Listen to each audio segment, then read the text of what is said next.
የጉንዳን ጉልበትና የሴት ብልሃት። በድሮ ዘመን አንድ አባቱን ሲያገለግል የነበረ ካሳ የሚባል ወጣት እንዲህ ሲል ለአባቱ ይጠይቃል።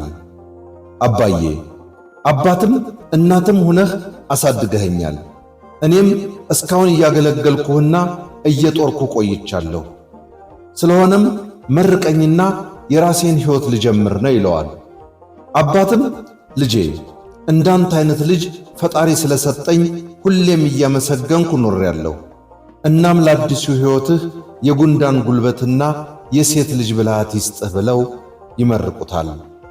ካሳም ብዙ ምርቃት እመረቃለሁ ብሎ ነበርና እንዴት ካልጠፋ ምርቃት እንደዚህ ይሰድቡኛል አባቴ በማለት ድጋሚ አባቱን ዞር ብሎ ሳይመለከት ከትውልድ ቦታው ብዙ ቀን ተጉዞ ይሰደዳል።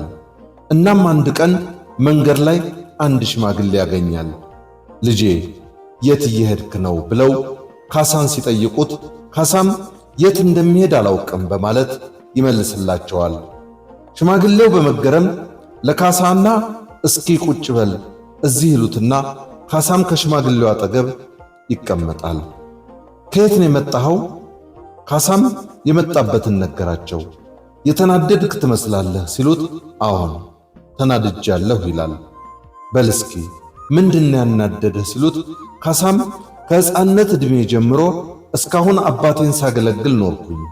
እናም አባቴ መርቁኝና አዲስ ሕይወት አዲስ ጎጆ ልጀምር ነው ስላቸው የጉንዳን ጉልበት የሴት ልጅ ጉልበት ይስጥህ ብለው ረገሙኝ ብሎ ለሽማግሌው ይነግራቸዋል። ሽማግሌውም ልጄ አባትህ አዋቂና ብልህ ሰው ናቸው ይሉትና ና ብለው ወደ አንድ ትልቅ ድንጋይ ይቀርባሉ። ሽማግሌው እስኪ ይህን ድንጋይ ገልበጥ ብለው ይነግሩታል። ልጁም በተነገረው መሰረት ድንጋዩን ሲገለብጠው ጥቂት ጉንዳኖች ግን ብዙ እና የተለያየ እህል ተሰብስቦ ይመለከታል። ሽማግሌው ልጄ አየህ አይደል የጉንዳኖች ጉልበት፣ ጉንዳኖቹ ትንሽ ናቸው፣ ግን ሌትና ቀን ከተለያየ ቦታ ስለሰበሰቡ ነው ይህንን ያጠራቀሙት። እናም አባትህ ትልቁም ምርቃት ነው የመረቁህ ብለው ሁለተኛውና የሴት ልጅ ብልሃት ና ላሳይ ብለው ይወስዱታል። ሽማግሌው ና ብለው ወደ ቤት አጠገብ እንደቀረቡ በል ልጄ ወንዝ ውሃ ለመቅዳት ሄዳለችና ስትመጣ ውሃውን አንተ ቤት ውስጥ ታወርድና እናም ካወረድክ በኋላ ጡቷን ጭብጥ አርገህ ልቀቀው ይሉታል።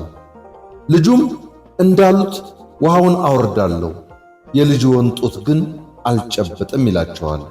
ሽማግሌው እኔ ነኝ ያዘዝኩ አትፍራ ይሉትና ካሳም እየፈራ የተባለውን ልጅቷ ስትመጣ ቤት ውሃውን እንዳወረደ ጡቷን ጨበጥ ሲያረግ ልጅቷ ውይ ብላ ትጮኻለች።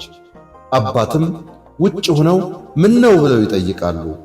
ልጅቷም ትንሽ ዝም እንዳለች እንስራው የውሃ መያዣው ተሰብሮ ነበር በማለት ለሽማግሌው ትናገራለች። ሽማግሌውም ይሰበር ሌላ ይሰራል ለምን ትደነግጫለሽ ይሉና ካሳም ከቤት ይወጣና ወደ ሽማግሌው አጠገብ ቁጭ ይላል። አየህ ልጄ ጡቴን ያዘ ብላ ያልተናገረችው ችግር እንዳይፈጠር በማለት የፈጠረችው ብልሃት ነው። እናም አባትህ የሴት ልጅ ብልሃት ይስጥህ ያሉት ሁሉን ነገር በዘዴ በብልሃት እንድታልፍ የመረቁህ ምርቃት ነው ይሉትና በል አሁን ሂድና አባትህን ይቅርታ ጠይቅ ይሉታል። ካሳም አባቱን ይቅርታ ጠይቆ ያቺ ለመጀመሪያ ጊዜ ጡቷን የነካት የሽማግሌው ልጅ ሽምግልና ልኮ በሚያምር ባህል ድል ባለ ሰርግ አገባ። የሚያምርና የሚያስቀና ኑሮ መኖር ጀመሩ።